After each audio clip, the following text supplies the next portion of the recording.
नमस्कार। Welcome to civilized India. मैं हूं आलोक सिंह और आज डिस्कस करेंगे 11th एंड 12th अप्रैल के most important current affairs. PDF आपको डिस्क्रिप्शन बॉक्स में मिल जाएंगे।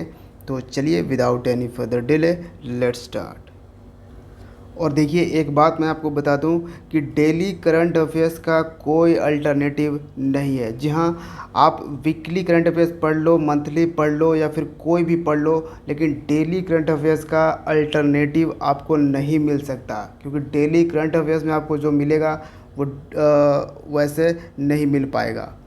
ये आप समझिएगा। पहला सवाल है हमारा, whose photograph has won 2022 world press photo of the year award. तो किसकी तस्वीर को, किसने ये तस्वीर ली थी जिसको world press photo of the year award का पुरस्कार दिया गया है। World press photo of the year award किसने ली थी? अंबर ब्रैकन ने। Option B is the correct answer. Photo क्या थी? यहाँ पे आप ये तस्वीर देख सकते हो। तस्वीर कुछ खास आपको तो नहीं देखने में लग रहा होगा, लेकिन ये जो तस्वीर है ना, ये एक्चुअली सैड तस्वीर है। ये एक तरह से ये कब्रिस्तान की तस्वीर है। यहाँ पे आप ये तो देख रहे हो, यहाँ पे कपड़े टंगे हुए, बच्चों के कपड़े टंगे हुए हैं। एक्चुअली हुआ क्या था ना कि एक स्कूल है, ठीक है, कहाँ पे? ब्रिटिश कोलंबिया में एक स्कूल है, कामरूप इंडियन, जी हाँ इंडियंस ही नाम है, कामरूप इंडियन रेसिडेंशियल स्कूल। तो कामरूप इंडियन रेसिडेंशियल स्कूल में क्या हुआ कि एक बीमारी फैली जिसमें 200 बच्चों को इन्फेक्ट हुआ और इनकी मल ट्रीटमेंट हुई। ट्रीटमेंट अच्छे से नहीं होने के कारण 200 बच्चे मर गए, ठीक है। और 200 बच्चों की डेथ हो जाती है और उसके बाद यही इस कब्रिस्तान में 200 बच्चों के इस तरह से ये बनाकर और यहाँ पे कपड़े टांगे जाते हैं उनके याद में, ठीक है। तो ये पिक्चर है जो कि जिसको मिला है world press photo of the year का अवार्ड। और अंबर ब्रैकन, ये जो पर्सन है, फोटोग्राफर है, ये कहाँ से बिलोंग करता है? कनाडा से, ठीक है। नेक्स्ट है, which company has signed agreement with 3 firms for project Kuiper to launch its satellite internet constellation. जी हाँ, प्रोजेक्ट काइपर पढ़ेंगे, कुइपर इसको नहीं पढ़ेंगे, इसको हम प्रोजेक्ट काइपर पढ़ेंगे, ठीक है। किस लिए लॉन्च किया? तो इंटरनेट कॉन्स्टेलेशन लॉन्च करने के लिए। किस कंपनी ने अपने उपग्रह इंटरनेट समूह को लॉन्च करने के लिए प्रोजेक्ट काइपर के लिए 3 फर्मों के साथ समझौते पर हस्ताक्षर किए हैं? 3 फर्म, 3 कंपनियों के साथ किए गए हैं हस्ताक्षर प्रोजेक्ट काइपर के लिए। तो ये कंपनी है Amazon. Option D is the correct answer. और वो 3 कंपनी जो जिसके साथ अमेज़ॉन ने साइन किए हैं एग्रीमेंट, वो है Ariane Space, Blue Origin, Elon Musk की कंपनी है ब्लू ओरिजिन, आपको पता होगा। नेक्स्ट है यूनाइटेड लॉन्च अलायंस।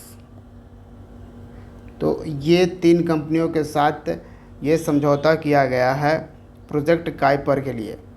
और प्रोजेक्ट काइपर में बहुत सारे सेटेलाइट, एक तरह से ब्रॉडबैंड के लिए जो हम इंटरनेट का इस्तेमाल करते हैं, वो सेटेलाइट के ज़रिए इंटरनेट का इस्तेमाल करने के लिए, क्योंकि जंगलों में टावर वगैरह नहीं लगा सकते, तो डायरेक्ट वो सेटेलाइट से वहाँ पे इंटरनेट पहुँचाई जा सकती है, ठीक है। तो ये चीज़ें होती है कि जहाँ पे इंटरनेट नहीं पहुँच रहा है वहाँ पे ऑब्वियसली सेटेलाइट का स्पीड भी काफ़ी बढ़िया होगा। तो यही है प्रोजेक्ट काइपर अमेज़ॉन का। नेक्स्ट है, world homeopathy day is celebrated every year on which date. तो विश्व होम्योपैथी दिवस कब मनाया जाता है? विश्व होम्योपैथी दिवस 10 अप्रैल को मनाया जाता है हर साल। Option C is the correct answer. और 10 अप्रैल को ही क्यों? क्योंकि 10 अप्रैल को डॉक्टर सैमुअल हनीमान। डॉक्टर सैमुअल हनीमान का बर्थ एनिवर्सरी है कब?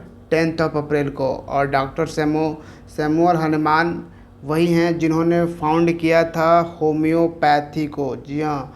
और डॉक्टर सैमुअल हनीमान जो हैं ये कहाँ से बिलोंग करते हैं? ये एक्चुअली में जर्मन फिजिशियन हैं, जर्मनी से बिलोंग करते हैं। ठीक है, तो इनके नाम पर ही ये इनके बर्थ एनिवर्सरी पे actually world homeopathy day observe किया जाता है। अच्छा, इस साल के वर्ल्ड होम्योपैथी डे का थीम क्या रहा? ये मोस्ट इम्पोर्टेंट सवाल हो सकता है। People's choice for wellness. People's choice for wellness. Next है, who is the author of the book not just a night watchman my innings in the BCCI। तो ये जो किताब है not just a night watchman my innings in the BCCI। BCCI आपको पता होगा भारत का क्रिकेट बोर्ड है। ये इस किताब को लिखा है विनोद राय ने। Option D is the correct answer. एक बुक है अ नेशन टू प्रोटेक्ट। इसको किसने लिखा है? प्रियम गांधी मोदी ने। एक और किताब आई थी जैसे इंडिया टू दी रेस्क्यू। तो इस किताब को किसने लिखा था? सुशांत सिंह। ठीक है।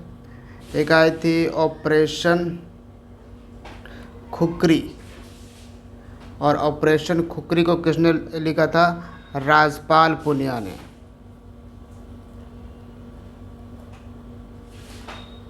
ठीक है, तो ये याद रख सकते हैं।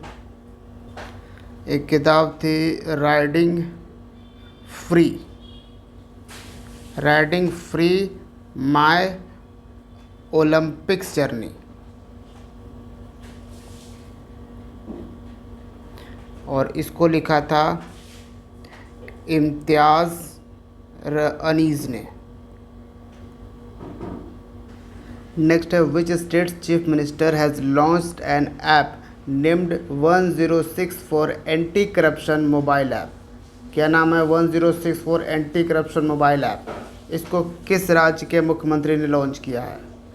तो उत्तराखंड के। Option B is the correct answer. और उत्तराखंड के चीफ मिनिस्टर हैं पुष्कर सिंह धामी।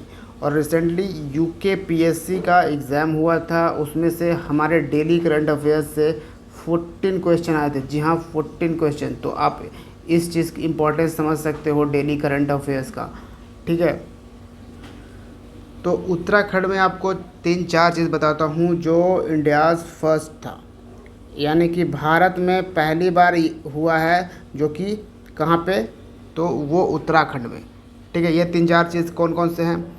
एक तो है पॉलिनेटर पार्क।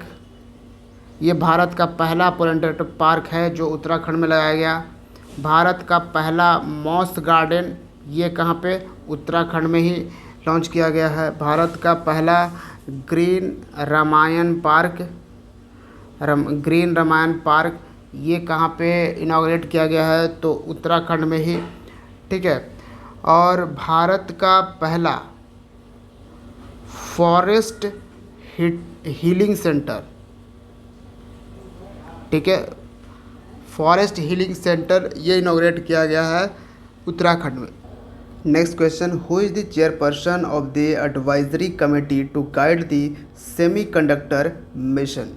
तो सेमीकंडक्टर मिशन का मार्गदर्शन करने वाली सलाहकार समिति के अध्यक्ष कौन होंगे? तो देखिए, सेमीकंडक्टर पे एक भारत सरकार ने एक प्रोग्राम अप्रूव किया है, लॉन्च किया है, जिसका नाम है सेमीकॉन इंडिया प्रोग्राम।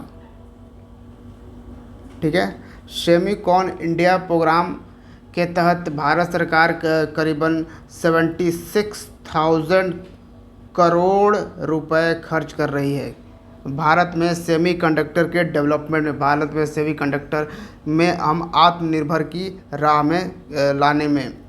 तो इसके लिए 17 मेंबर कमेटी बनाई गई है कि किस तरह से इस सेमीकंडक्टर को भारत में बिल्कुल प्रमोट किया जाए, भारत में किस तरह से इसको बूस्ट दिया जाए सेमीकंडक्टर प्रोडक्शन को।